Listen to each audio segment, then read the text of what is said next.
क्या आप जानते हैं कि नवरात्रि साल में 5 बार आती है? माघ और पौष वाली जनवरी में, ये 2 हो गई, चैत्र वाली मार्च में, आषाढ़ वाली जुलाई में और आश्विन वाली सितंबर अक्टूबर के बीच में। और इसी आश्विन वाली नवरात्रि को गुजराती कम्युनिटी गरबा सेलिब्रेट करके मनाती है। तो फीवर फोक प्रोजेक्ट में आपका बहुत स्वागत है। मैं पीयूष हूं और आज हम जिस फोक फॉर्म की बात करने वाले हैं वो है गरबा।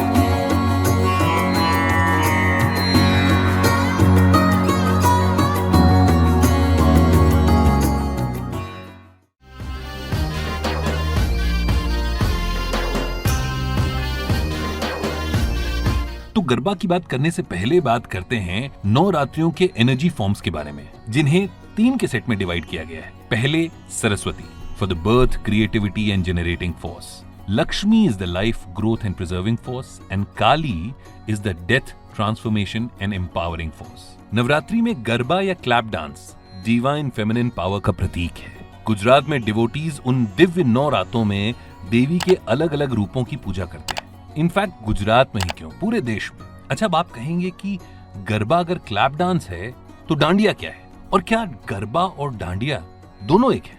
देखिए, गरबा और डांडिया के बीच में अंतर है। गरबा आरती से पहले किया जाता है, जबकि डांडिया आरती के बाद एंटरटेनमेंट के लिए किया जाता है, और तब गरबा और डांडिया रास मिलकर गरबा रास बन जाते हैं। डांडिया रास को गरबा का ही एक फॉर्म भी कहा जा सकता है।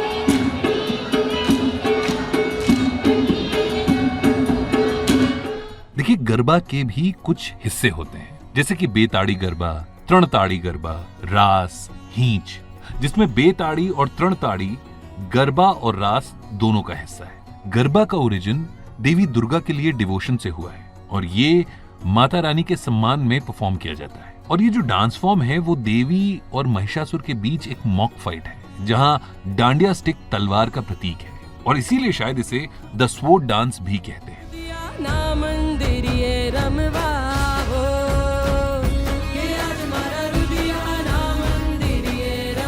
गरबा शब्द गर्भदीप से निकला है। गर्भदीप, जहां एक मिट्टी का घड़ा होता है जिसमें बहुत छेद हो और जिसके भीतर मिट्टी का दीपक हो, और ट्रेडिशनली इस मिट्टी के दीपक या मंडप के चारों ओर घूमते हुए गरबा परफॉर्म किया जाता है। एक्सपर्ट्स इस पूरे रिचुअल का एक बेहद खूबसूरत फिलोसॉफिकल मीनिंग बताते हैं। कहते हैं, यहां मिट्टी का बर्तन नारी शक्ति का प्रतीक है, और भीतर का दीपक जीवन या भ्रूण माने इंग्लिश में एम्ब्रियो को रिप्रेजेंट करता है, और इस तरह गरबा फर्टिलिटी या उर्वरता का सेलिब्रेशन माना जाता है। और इससे यह भी दिखता है कि किस तरह हम इंसान इस मदर अर्थ पर डिपेंडेंट हैं। बेहद कलरफुल कपड़ों और जेवरों से सजी हुई औरतें मंडप के चारों तरफ क्लॉकवाइज घूमते हुए गीत गाती हैं। एक ढोली के साथ बेताड़ी और तृणताड़ी करते हुए वो गरबा परफॉर्म करती हैं। इसके बाद देवी माता की आरती होती है, और ठीक उसके बाद अपनी कलरफुल पेंडेंट से सजी हुई स्टिक्स को उठा करके वो गरबा खेलती हैं।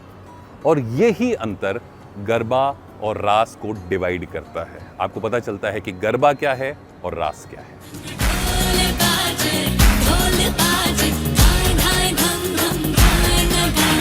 अच्छा, रास परफॉर्मेंस भगवान कृष्ण के महारास से भी जुड़ा है, जो वृंदावन में राधा और गोपियों के साथ वो किया करते थे। एक बार यूं हुआ कि सभी गोपियां कन्हैया के साथ ही डांस करना चाहती थी। अब कान्हा एक, गोपियां अनेक। संभव था, लेकिन वासुदेव कृष्ण के लिए क्या संभव था? और तभी से ये रास कृष्ण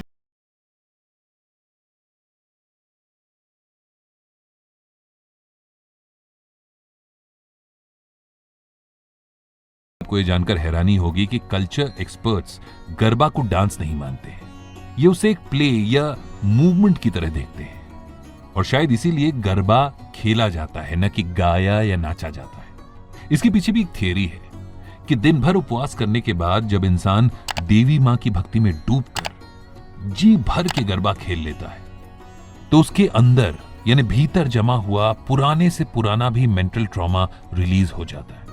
इस तरह गरबा एक साइकोलॉजिकल रिलीज के तौर पर थेरेपी की तरह काम करता है। राधे राधे राधे तेरे बिना कृष्णा तो लगे आधे आधे, राधे राधे राधे ओ राधे राधे। 1990 के दशक से पहले गरबा रास घर, मंदिर या एक छोटी कम्युनिटी भर का हिस्सा हुआ करता था, और आज गुजरात तो गुलजार होता ही है।